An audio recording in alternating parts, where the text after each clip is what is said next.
રાજકોટમાં ફાયર બ્રિગેડની ગાડી ખાડામાં ફસાઈ હતી। ગોંડલ રોડ પર ફાયરની ગાડી ખાડામાં ફસાઈ હતી। ક્રેનની મદદથી ફાયરની વાનને બહાર કાઢવામાં આવી હતી। હવે ફાયરના જો વાહનો જ આ રીતે ફસાઈ જશે અને એક જગ્યાએ ફસાઈ જશે તો જે સ્થિતિ સંભાળવાની છે ફાયરના વાહનોએ તે કેવી રીતે સંભાળી શકશે? આ ઉપરાંત રાજકોટમાં રોડની ગુણવત્તા કેવી છે તેનો વધુ એક પુરાવો અહીંથી સામે આવ્યો છે। ગોંડલ રોડ પર ફાયરની ગાડી ખાડામાં ફસાઈ ગઈ, જેને કાઢવા માટે ક્રેન બોલાવી પડી હતી અને તેના થકી આ ફાયરના વાહનને ખાડામાંથી બહાર કાઢવામાં આવ્યું હતું।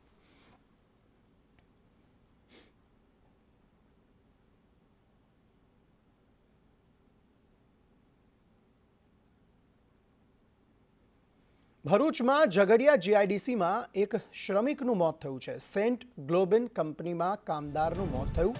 કાચની સ્લાઇડનો જથ્થો આ યુવક પર પડતા યુવકનું મોત થયું છે। હોસ્પિટલમાં તેને સારવાર માટે ખસેડવામાં આવ્યો હતો, જોકે સારવાર દરમિયાન આ શ્રમિકનું મોત થયું છે।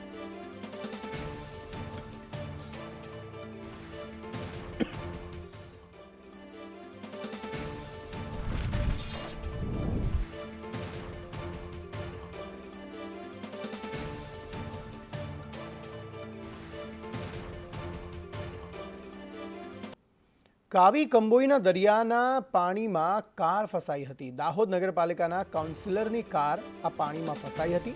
સ્તંભેશ્વર મહાદેવના દર્શન માટે આ કાઉન્સિલર ગયા હતા, ત્યારે કારને ટ્રેક્ટરની મદદથી દરિયામાંથી બહાર કઢાઈ હતી।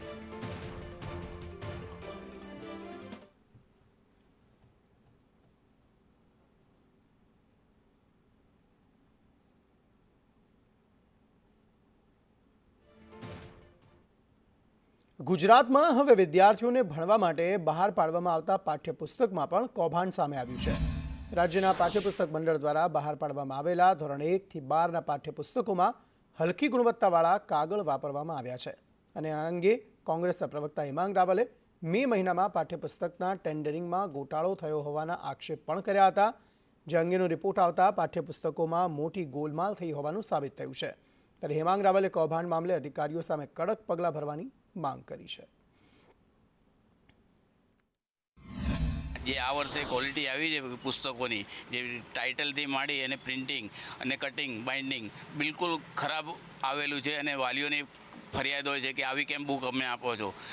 કોઈ પણ જાતનું પ્રિન્ટિંગ બરાબર હોતું નથી, અંદર ડબ્બા પડેલા હોય છે, કટિંગ હોતું નથી, ટાઇટલ ખરાબ છે અને જેવું વરસાદ ચોમાસું પડશે એટલે એ લોકોને કમ્પલસરી આ બાઇન્ડિંગ કરાવવું પડશે અને ખોટો ઉપર બાઇન્ડિંગના પૈસાનો બોજ વાલીઓ પર આવશે। તે પુસ્તકોની અંદર જે પ્રમાણે કોંગ્રેસે આરોપ કર્યો હતો અને આજે લેબ ટેસ્ટિંગનો રિપોર્ટ આવ્યો છે, 70 જીએસએમની જગ્યાએ 66 જીએસએમનો કાગળ માલુમ થયો છે અને બ્રાઇટનેસ જે 92ની હોવી જોઈએ એની જગ્યાએ 75-76ની બ્રાઇટનેસ છે। એટલે આ સીધો એ એક પ્રકારનું મોટું 13 થી 15 કરોડ રૂપિયાનું કૌભાંડ છે। ગુજરાત પ્રદેશ કોંગ્રેસ સમિતિ માગ કરે છે કે આ કૌભાંડની પાછળ જવાબદાર અધિકારીઓ, મંત્રીઓ, સંત્રીઓ, ગાંધીનગર સુધી હપ્તા ખાનારા દરેક લોકો, એમની એજન્સીઓ, એમના પેપર સપ્લાયર્સ દરેક ઉપર તપાસ કરવામાં આવે। પાલનપુરમાં ગુજરાત ક્ષત્રિય ઠાકોર સેના અને ઓબીસી એસસી એસટી એકતા મંચ દ્વારા શિક્ષણ કીટ વિતરણ કાર્યક્રમનું આયોજન કરવામાં આવ્યું હતું, જે અંતર્ગત 16,000 જેટલી શૈક્ષણિક કીટનું જરૂરિયાતમંદ વિદ્યાર્થીઓમાં વિતરણ કરાયું। આ પ્રસંગે ક્ષત્રિય ઠાકોર સમાજ તેમજ ઓબીસી એસસી એસટી એકતા મંચના આગેવાનો ઉપસ્થિત રહ્યા હતા, તેમજ ક્ષત્રિય ઠાકોર સેનાએ આવતા વર્ષે 1 લાખથી વધુ વિદ્યાર્થીઓમાં શૈક્ષણિક કીટનું વિતરણ કરાશે તેવો નિર્ણય લીધો છે।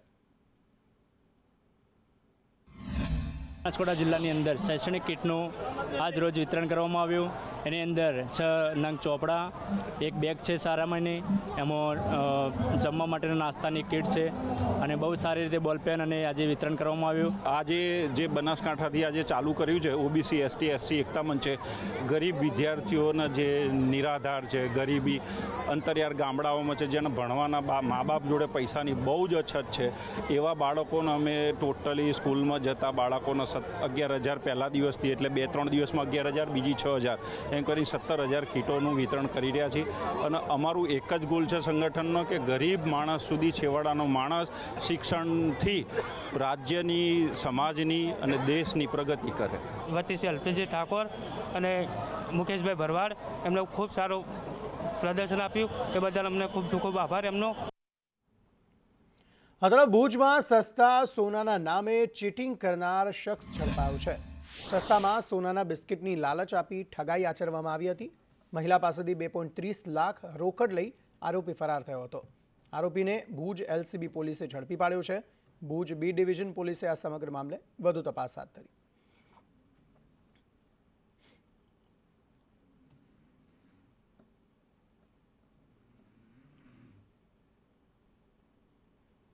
અત્રે અરવલ્લીમાં બાળકી પર દુષ્કર્મ કરનાર શખ્સ ઝડપાયો. મેઘરજના ગ્રામ્ય વિસ્તારમાં આ બનાવ બન્યો હતો. આધેડે 13 વર્ષની બાળકી પર દુષ્કર્મ આચર્યું હતું. બાળકી પર દુષ્કર્મ આચરી તેને ગર્ભવતી બનાવી હતી. પોલીસે 24 કલાકમાં જ નરાધમને પકડી પાડ્યો છે. પોલીસે પોક્સો હેઠળ આરોપી સામે ગુનો નોંધ્યો છે.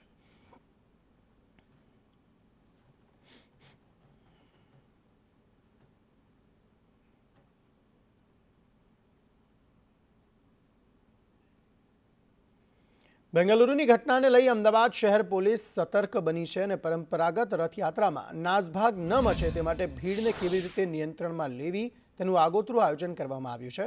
જે માટે શહેર પોલીસ સોફ્ટવેર પણ બનાવી રહી છે, જેથી રથયાત્રાના રૂટ પર ઓછી ભીડ અથવા ખાલી જગ્યા ક્યાં છે અને કયા સ્થળ પર વધુ ભીડ છે તે જાણી શકાશે.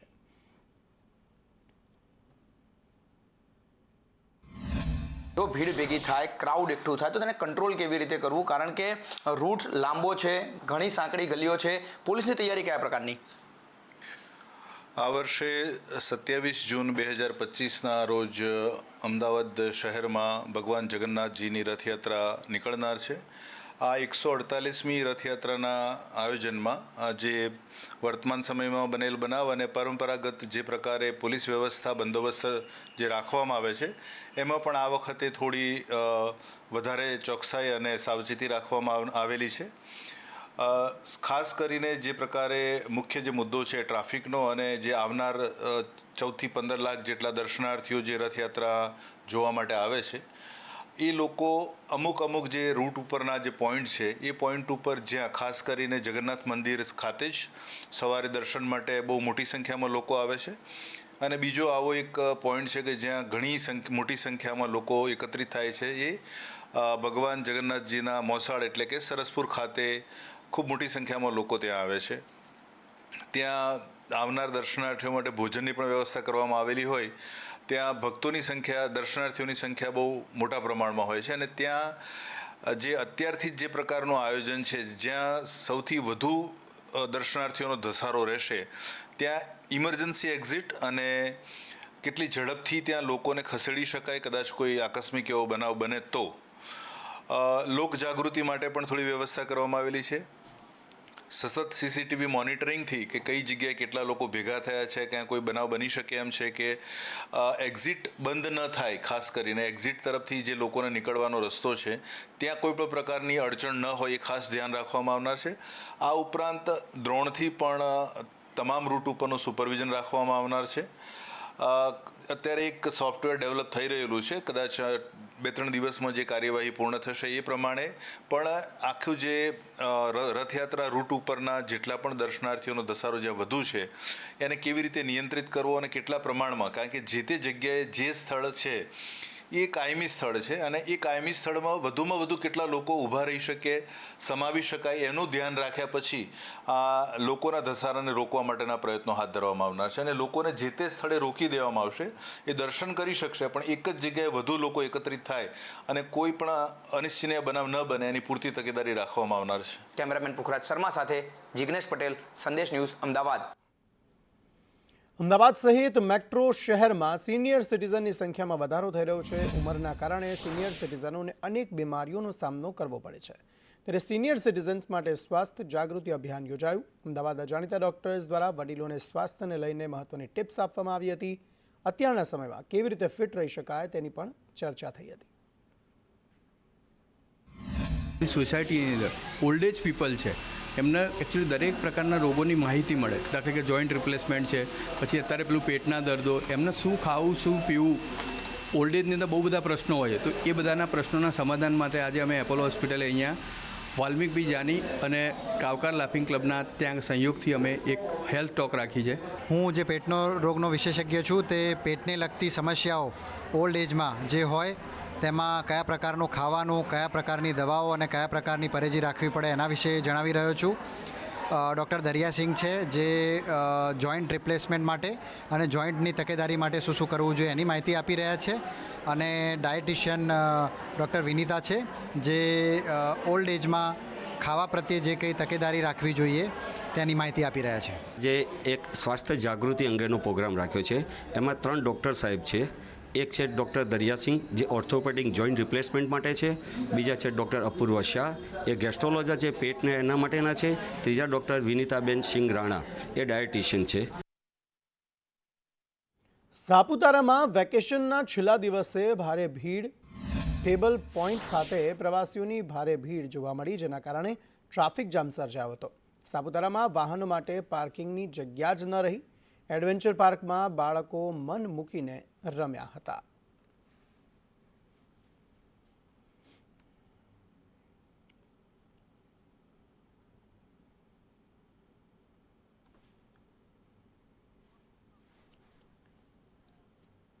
આ તરફ સુરતમાં આરોપી ભાગીને તાપી નદીમાં કૂદી પડ્યો. કોઝવે ખાતે આવેલા પાળા પરથી જતી વખતે તે ભાગ્યો હતો. આરોપી કૂદીને નદીની વચ્ચેના ટાપુ પર પહોંચી ગયો. ફાયર અને પોલીસની ટીમે આરોપીની શોધખોળ આદરી હતી, જે બાદ આરોપી ડ્રોન સર્વેલન્સના મદદથી પકડાઈ પણ ગયો છે. કોઝવે ખાતે આવેલ પાળા પર ચઢીને તે ભાગી ગયો હતો, જોકે ત્યારબાદ તેની અટકાયત કરી લેવામાં આવી છે. તેની ભાળ મળી જતા તેની અટકાયત કરાઈ છે. સુરતના બોરાસરાની કંપનીમાં 2 વ્યક્તિઓના મોતથી રોષ જોવા મળી રહ્યો છે. મૃતકના પરિજનો યોગ્ય વળતરની માંગ કરી રહ્યા છે. મૃતદેહ અંકલેશ્વરથી સુરત લઈ જતા સમયે વિવાદ થયો હતો. પોલીસે આગેવાનો અને પરિવારજનોને અટકાવ્યા હતા. સમજાવટ બાદ આગેવાનો કંપની પર જવા રવાના થયા. કંપનીની બહાર પોલીસ બંદોબસ્ત ગોઠવાયો હતો.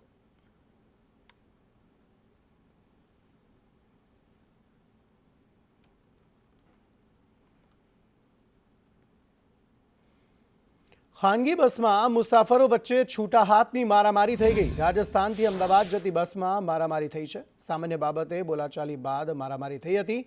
હિંમતનગર મોતીપુરા બ્રિજ પાસે બસ ઊભી રખાઈ હતી. મારામારીથી બસમાં ભાગદોડ અને મુસાફરોને ગંભીર ઇજાઓ પહોંચી હતી. એ ડિવિઝન પોલીસે 4 મુસાફરોની અટકાયત કરી છે.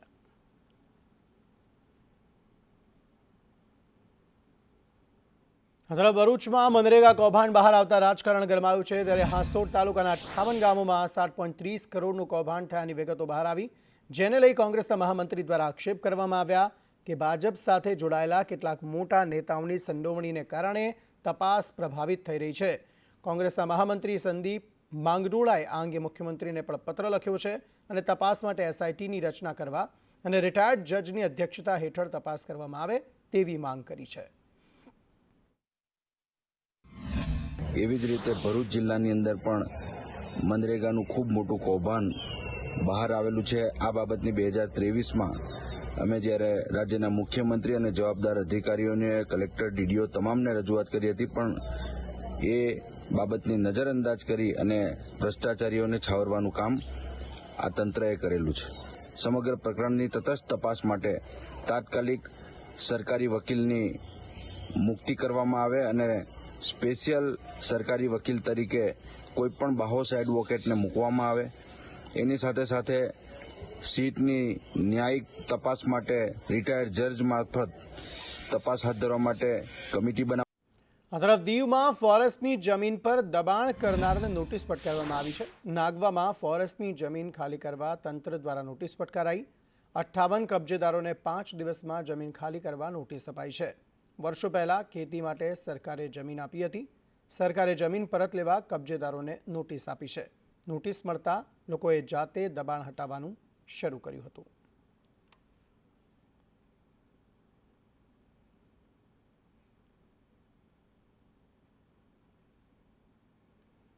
અમદાવાદના વિશ્વ ઉમિયાધામમાં ગ્રંથનું વિમોચન કરવામાં આવ્યું. પાટડી રાજવી દરબાર દેસાઈ ભાયાતોની વંશાવલી ગ્રંથ સીએમ ભૂપેન્દ્ર પટેલના હસ્તે વંશાવલી ગ્રંથનું વિમોચન કરાયું. સમાજના ઇતિહાસને દર્શાવતો એક મહત્વપૂર્ણ આ ગ્રંથ છે. પાટડી દરબાર કરણીસિંહજી પણ અહીં ઉપસ્થિત રહ્યા હતા. કાર્યક્રમમાં મુખ્યમંત્રી ભૂપેન્દ્ર પટેલે કહ્યું, સહકારથી જ સિદ્ધિ મળી શકે છે.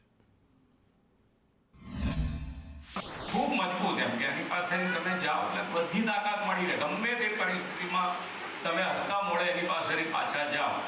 એટલે આ એક તાકાત જે છે પાટડી દરબારની એક ખૂબ સારી તાકાત છે અને એનો લાભ તમે બધા ભેગા થઈને સંગઠિત થઈને જો આપશો તો સમાજ જીવનને એનો ખૂબ લાભ મળવાનો.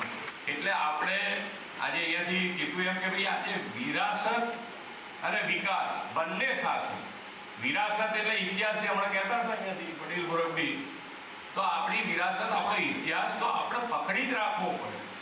એને છોડી દઈશું તો આપણે ખરેખર ખોવાઈ જઈએ. તો આપણી સંસ્કૃતિને મજબૂત બનાવીને આગળ વધવું. અને એ જ પ્રમાણે માનનીય નરેન્દ્રભાઈએ પણ, વડાપ્રધાનશ્રીએ પણ વિરાસત અને વિકાસ બંને સાથે પેરેલલ આજે અત્યારે તમે જુઓ તો આપણી દરેક વિરાસતોનું પુનઃનિર્માણ થઈ રહ્યું હોય અને એક મોટા સ્કેલ ઉપર થઈ રહ્યું. અંદર એનો સંચાર થાય, ખમીર પાછું આવે, જમીર પાછું આવે અને ફરી પાછા એ પરિવારના તમામ સદસ્યોને એક મંચ ઉપર લાવી એમની અંદર રહેલી એક સમાનભરી શક્તિને ઉજાગર કરવા, પ્રતિકાર કરવાની માનસિકતાને ફરીથી પ્રજ્વલિત કરવા માટે આ મિત્રોએ જે પ્રયત્ન કર્યો છે એને ફરી જોરદાર તાળીઓથી તમે પ્રતિસાદ આપો. આ તરફ પાટણમાં જ્ઞાનીબેન ઠાકોરે ઠાકોર સમાજને ટકોર કરી છે. મંદિરો બનાવવાથી જ સમાજનું ભલું થાય તેવી માનસિકતા. સુરાણામાં મંદિરની પ્રતિષ્ઠા માટે ₹1 કરોડ વ્યાજે લાવ્યા. દેવી દેવતાઓ, અંધશ્રદ્ધા અને ભૂવામાંથી બહાર આવવું પડશે. બહાર ન આવે ત્યાં સુધી સમાજમાં શિક્ષણનું સ્તર નહીં સુધરે. નાના સમાજ શિક્ષણ માટે કરોડો રૂપિયા એકઠા કરી શકે. સદારામ કન્યા લાઇબ્રેરીના ઉદ્ઘાટનમાં જ્ઞાનીબેને ટકોર કરી. શિક્ષણ માટેની વાત આવે તો 10-15 કરોડ એક જ દિવસે એક જ જગ્યાએ ભેગા કરી શકે છે. અને જો આપણે જનસંખ્યામાં ભલે ઘણા હોઈએ પણ શિક્ષણની વાત આવે તો એમાં ક્યાંક ને ક્યાંક આપણે જે પ્રમાણમાં આપવું હોય એ પ્રમાણે આપી શકતા નથી. અને મારી આપ સૌને વિનંતી છે કે આપણી જે મગજમાં એવા માનસિક વિચારો ભરેલા છે અને એક એવું ફાઉન્ડેશન એક આપણા ડીએનએમાં મળેલું છે કે આપણે તો મંદિરો બનાવો તો જ આપણું ભલું થાય. જો પ્રતિષ્ઠા કરવાની હોય તો ઠાકોર સમાજમાં આમ નાનામાં નાનું કામ હોય ને તો 1 કરોડ ભેગા કરે. હમણાં તમે જ્યાં સુધી પેઢી દર પેઢી શિક્ષણમાં આપવા માટેની તમે માનસિકતા નહીં કેળવો ત્યાં સુધી આ સમાજનું શિક્ષણનું સ્તર એ સુધરવાનું હોય નહીં સુધરે. એનું કારણ કે આપણે માત્ર દેવી દેવતાઓ, 84ના ખાતાવાળા, અંધશ્રદ્ધા, ભૂવા ને પાવરિયા, એના એમ વૈભવી દાન, એકાબીજાના દેખાદેખીના ખર્ચા, આમાંથી સમાજ બહાર નહીં નીકળે ત્યાં સુધી આ સમાજના શિક્ષણમાં જે આપણે પરિણામ લાવવું છે એ પ્રમાણે લાવી શકશું નહીં.